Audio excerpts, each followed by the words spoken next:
Welcome to exam सहपाठी। आज के इस क्लास में हम एनसीईआरटी सार संग्रह पुस्तक से इंडियन पॉलिटी सब्जेक्ट कर रहे हैं और आज का जो हमारा टॉपिक है वो है राज्य विधानमंडल यानी कि स्टेट लेजिस्लेचर। ठीक है, तो पहला क्वेश्चन देखते हैं हम लोग। भारत में राज्य विधानमंडलों का उच्च सदन कौन सा है? तो उच्च सदन कौन सा होता है? तो उच्च सदन होता है आपका विधान परिषद। ठीक है, तो राज्य विधानमंडल में आपके कौन कौन सी चीज़ें शामिल हैं?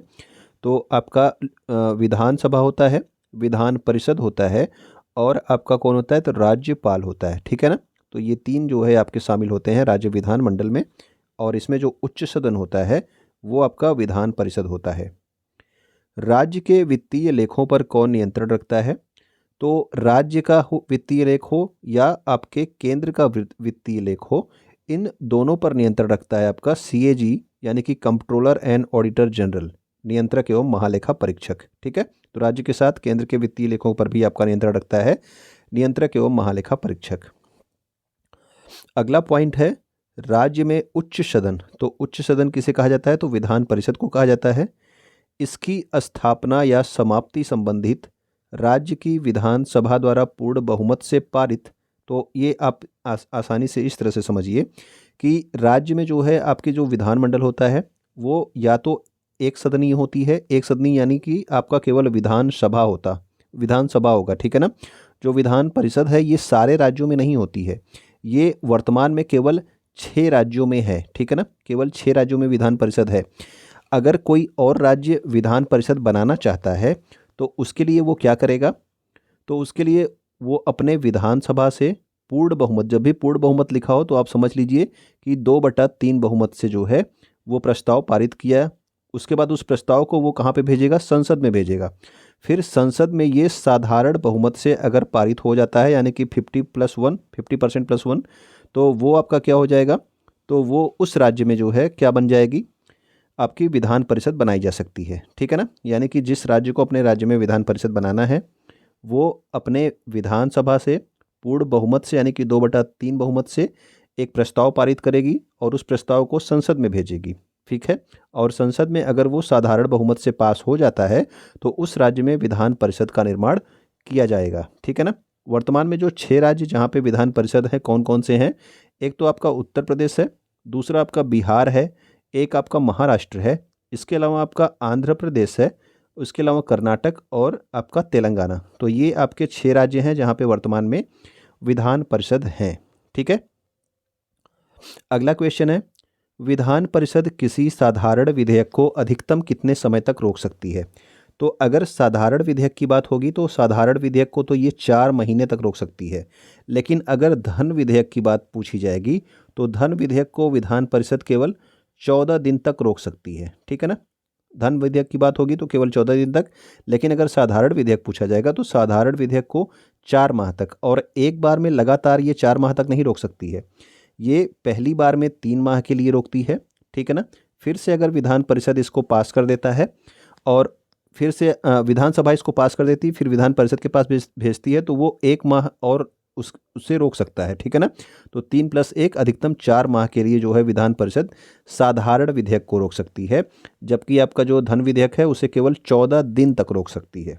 ठीक है, तो दोनों आप याद रखना है, साधारण विधेयक की बात होगी तो 4 माह अधिकतम और अगर धन विधेयक की बात होगी तो 14 दिन। ठीक है, राज्य मंत्रिपरिषद में से संबंधित महत्वपूर्ण अनुच्छेद यहाँ पे दिए हैं, तो अनुच्छेद देख लेते हैं। अनुच्छेद 163 क्या कहता है? तो इसमें है राज्यपाल को सलाह और सहायता देने के लिए मंत्रिपरिषद के गठन का प्रावधान। तो मंत्रिपरिषद के गठन की बात किसमें की गई है? अनुच्छेद 163 में दी गई है। तो राज्यों की मंत्रिपरिषद की बात हो रही है। ठीक है, अनुच्छेद 163 में दिया गया है। 164 क्या कहता है? तो 164 कहता है कि राज्य के मंत्रिमंडल का सामूहिक उत्तरदायित्व विधानसभा के प्रति होता है। तो ये क्वेश्चन आपसे पूछा जाता है कि मंत्रिमंडल जो है सामूहिक रूप से किसके प्रति उत्तरदायित्व होती है? तो राज्य की मंत्रिमंडल की बात हो रही है, तो ये होती है आपके किसके प्रति? विधानसभा के प्रति। 166 क्या कहता है? राज्य सरकार के कार्य का संचालन। तो 166 में ये कहा गया है कि राज्य सरकार के जो कार्य का संचालन है वो किसके नाम से होता है? तो ये जो है राज्यपाल के नाम से राज्य के सारे काम किए जाते हैं, ये आप याद रखना। ठीक है ना, काम करता है आपका कौन? मुख्यमंत्री करता है, लेकिन सारे काम किसके नाम से किए जाते हैं? तो ये राज्यपाल के नाम से किए जाते हैं। 167 क्या है? राज्यपाल को सूचना प्रदान करने का मुख्यमंत्री का कर्तव्य, यानी कि राज्य में जो भी कार्य हो रहा है, ठीक है ना, मुख्यमंत्री को ये कर्तव्य दिया गया है कि राज्य में जो भी कार्य हो रहा है वो उसकी सूचना किसे प्रदान करे? राज्यपाल को प्रदान करे, ठीक है ना। अब अगला पॉइंट देखते हैं, अगला क्वेश्चन देखते हैं। भारतीय संविधान के किस अनुच्छेद के अंतर्गत विधान सभा को विधान परिषद का सृजन एवं उसे समाप्त करने का अधिकार प्राप्त है? ठीक है ना। तो यदि किसी राज्य में विधानसभा नहीं है, केवल 6 ही में है, आपको बताया गया, तो विधान परिषद नहीं है, सॉरी, तो अगर किसी राज्य में विधान परिषद नहीं है तो वहाँ पे कैसे बनाया जाएगा? अभी आपको ऊपर बताया गया। तो किस अनुच्छेद में ये चीज़ दिया गया है? 169 में, ठीक है ना। या तो आप वहाँ पे जो है विधान परिषद जहाँ पे नहीं है वहाँ पे बना सकते हो, या फिर अभी जिन 6 राज्यों में हैं, अगर उन 6 राज्यों में से कोई एक राज्य कहे कि हम अपना विधान परिषद को जो है समाप्त करना चाहते हैं, तो उसके लिए भी सेम प्रक्रिया है, ठीक है। तो सेम प्रक्रिया है, तो और इन दोनों का प्रावधान किस में किया गया है? बनाने का और समाप्त करने का प्रावधान अनुच्छेद 169 में। और ये इम्पोर्टेंट आपका अनुच्छेद है, कई बार आपसे पूछा गया है कि विधान परिषद के सृजन और उसे समाप्त करने का अधिकार किस अनुच्छेद में है? तो 169 में है, 169 में। राज्य की विधानसभाओं में सदस्यों की संख्या किस अनुच्छेद में निर्धारित की गई है? तो विधानसभा के जो सदस्य होते हैं, अधिकतम कितने सदस्य हो सकते हैं, ये आप लोग कमेंट करके बताना, ठीक है। विधानसभा में अधिकतम कितने सदस्य हो सकते हैं, ये आप लोग कमेंट करके बताना। न्यूनतम सदस्य कितने हो? तो न्यूनतम सदस्य आपके कितने हो सकते हैं? तो ये आपके 60 हो सकते हैं, जबकि 4 राज्य इसमें क्या हैं? अपवाद में है। कौन कौन से राज्य? एक आपका गोवा है, दूसरा सिक्किम है, तीसरा आपका मणिपुर है और चौथा आपका मिजोरम है, ठीक है। वहाँ पे 60 से भी कम जो है विधानसभा की सीटें हैं इन 4 राज्यों में, ठीक। तो न्यूनतम 60 हो सकती हैं, अधिकतम आप लोगों को कमेंट करके बताना है। इंपॉर्टेंट क्वेश्चन है, जरूर कमेंट करिएगा, ठीक है। विधानसभा में अधिकतम सदस्य की संख्या कितनी हो सकती है? अब देखिए, राज्य विधानसभा के निर्वाचन का संचालन कौन करता है? तो राज्य में जो विधानसभा होती है उसके निर्वाचन का संचालन कौन करेगा? तो विधानसभा में जो आपका चुनाव होता है वो भारत के निर्वाचन आयोग द्वारा किया जाता है, ठीक है ना। लेकिन जो आपका राज्य का निर्वाचन आयोग होता है वो केवल ग्राम सभाओं की जो आपके चुनाव होते हैं, जो नगर पालिका के चुनाव होते हैं, इन सब को कौन करवाता है? वो राज्य का निर्वाचन आयोग करता है। जबकि लोकसभा या फिर विधानसभा से संबंधित जो आपके निर्वाचन होते हैं वो भारत का निर्वाचन आयोग कराता है, ओके। विधान परिषद को भंग नहीं किया जा सकता, परंतु इसे समाप्त किया जा सकता है। तो समाप्त करना और इसको बनाने का अधिकार किस में दिया गया? अनुच्छेद 169 में। अभी आपने देखा कि विधान परिषद को जो है किसी राज्य में जिसमें नहीं है वहाँ पे जो है बनाया जा सकता है, और जिस राज्य में है वहाँ पे समाप्त भी किया जा सकता है, लेकिन इसे भंग नहीं किया जा सकता, ठीक है ना। इसके 1/3 सदस्य क्या होते हैं? प्रत्येक 2 वर्ष पर क्या होते हैं? सेवानिवृत्त होते हैं। और इतने ही सदस्य, यानी कि 1/3 सदस्य जितने सेवानिवृत्त होते हैं उतने ही सदस्यों को फिर से चुन लिया जाता है, ठीक है। तो इस तरह से ये आपकी भंग नहीं होती है, जबकि इसे समाप्त तो आप किया जा सकता है अनुच्छेद 169 के तहत। और विधान परिषद का कार्यकाल कितना हो जाता है? तो इसका कार्यकाल 6 वर्ष का हो जाता है। और विधान सभा का कितना होता है? तो उसका कार्यकाल 5 वर्ष का होता है।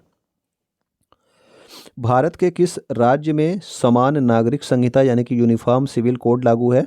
तो गोवा एकमात्र ऐसा राज्य है जहाँ पे आपका यूनिफॉर्म सिविल कोड लागू है, ठीक है। राज्य का विधानसभा अध्यक्ष अपना त्यागपत्र किसे सौंपता है? तो विधानसभा जो होती है उसमें एक अध्यक्ष होता है, एक उपाध्यक्ष होता है।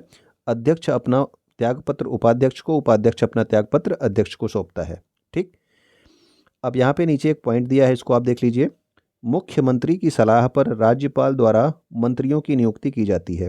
तो मुख्यमंत्री की भी नियुक्ति कौन करता है? तो मुख्यमंत्री की भी नियुक्ति आपका राज्यपाल ही करता है, ठीक है ना। और फिर उसके बाद जब मुख्यमंत्री की नियुक्ति हो जाती है तो उसकी सलाह पर जो अन्य मंत्री होते हैं उनकी नियुक्ति भी कौन करता है? वो राज्यपाल करता है। और ये जो मंत्री होते हैं ये राज्यपाल के प्रसाद पर्यंत कार्य करते हैं, यानी कि मंत्रियों की जो आपकी कार्यकाल है वो आपके राज्यपाल के विवेक पर निर्भर होता है, ठीक है। राज्यपाल जब तक चाहे तब तक। विधानसभा के सदस्यों की निर्हरता यानी कि आपका डिस्क्वालिफिकेशन यानी कि अयोग्यता, ठीक है। तो विधानसभा के जो सदस्य हैं उनकी अयोग्यता से संबंधित कोई भी विवाद होगा तो उस पर निर्णय कौन लेगा? तो उस पर निर्णय लेता है आपका राज्यपाल। और राज्यपाल इसमें जो है ये निर्णय लेने में किसकी सहायता लेता है, तो निर्वाचन आयोग की सहायता लेता है। ठीक है, तो निर्वाचन आयोग की सहायता लेता है, भारत के निर्वाचन आयोग की सहायता लेता है कि कौन, अगर ये कोई विधानसभा का सदस्य क्या है, अयोग्य है, तो उसकी योग्यता का निर्णय राज्यपाल लेगा भारत के निर्वाचन आयोग की जो है सहायता से। और इसके खिलाफ, यानी कि ये जो निर्णय ले लेता है उसके खिलाफ कोई भी आपका विधानसभा का सदस्य न्यायालय भी नहीं जा सकता है, ये भी आप ध्यान रखेंगे।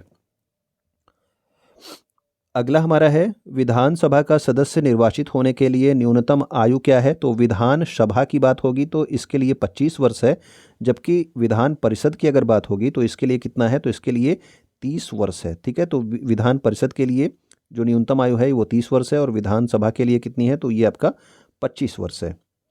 विधानसभा के विघटन के पश्चात उसका अध्यक्ष अधिकतम 6 माह तक अपने पद पर बना रह सकता है, यानी कि अगर विधानसभा विघटित हो गई, विधानसभा विघटन कौन कर सकता है, तो इस विधानसभा का विघटन राज्यपाल करता है। ठीक है, तो विधानसभा का विघटन राज्यपाल कर सकता है। यदि विघटित हो गई तो उसका जो अध्यक्ष होता है, यानी कि विधानसभा का जो अध्यक्ष होता है वो अधिकतम 6 माह तक अपने पद पर बना रहेगा, जब तक कि अगला जो आपका अध्यक्ष है वो नहीं चुन लिया जाता, तब तक वो अपने पद पर बना रहता है।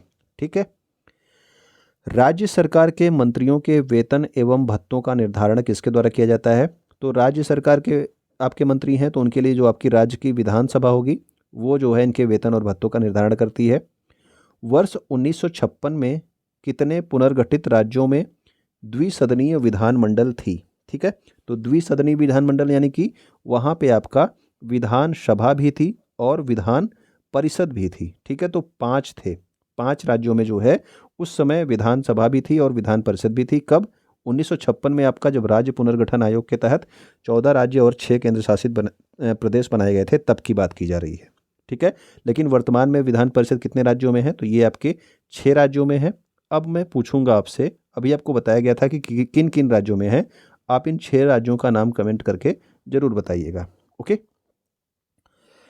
प्रथम महिला मुख्यमंत्री भारत के किस राज्य में बनी थी, तो जो पहली महिला मुख्यमंत्री थी, भारत के पहली महिला मुख्यमंत्री, पहली जो आपकी महिला मुख्यमंत्री थी वो सुचेता कृपलानी थी, और ये कहाँ की मुख्यमंत्री बनी थी, तो ये आपके उत्तर प्रदेश की मुख्यमंत्री थी, ये पहली महिला मुख्यमंत्री थी। ठीक है, अब देख लेते हैं विधानसभा के सदस्यों की संख्या। ये मैं पढ़ के आपको नहीं बताऊंगा, मैं चाहूँगा कि आप लोग यहाँ पे क्या कर लें, इसका स्क्रीनशॉट ले लें। ठीक है ना, आप एक बार इसको देख लीजिएगा। ठीक, तो यहाँ पे आप इसका स्क्रीनशॉट ले लीजिए, और अब आगे जो है आप केंद्र शासित प्रदेशों में भी आप इसका स्क्रीनशॉट ले लीजिए। दिल्ली में आपके 70 हैं, पुदुचेरी में 30 विधानसभा की सीटें हैं। जम्मू कश्मीर वाला इंपॉर्टेंट आप ध्यान रखिएगा, 73 वर्तमान में है, लेकिन 24 जो हैं रिजर्व करके रखी गई हैं। जो आपका पाकिस्तान ऑक्यूपाइड कश्मीर है, पीओके वाला क्षेत्र, यदि उसे भारत में मिला लिया जाता है तो 24 सीटें वहाँ के लिए आरक्षित करके रखी गई हैं। ठीक है, तो ये भी आप ध्यान रखेंगे। तो ये हमारे विधान परिषद से संबंधित इंपॉर्टेंट क्वेश्चन है इस पुस्तक के। तो वीडियो अगर आपको पसंद आएगा तो आप लाइक ज़रूर कर दिया कीजिए। वीडियो देखने के लिए आपका बहुत बहुत धन्यवाद।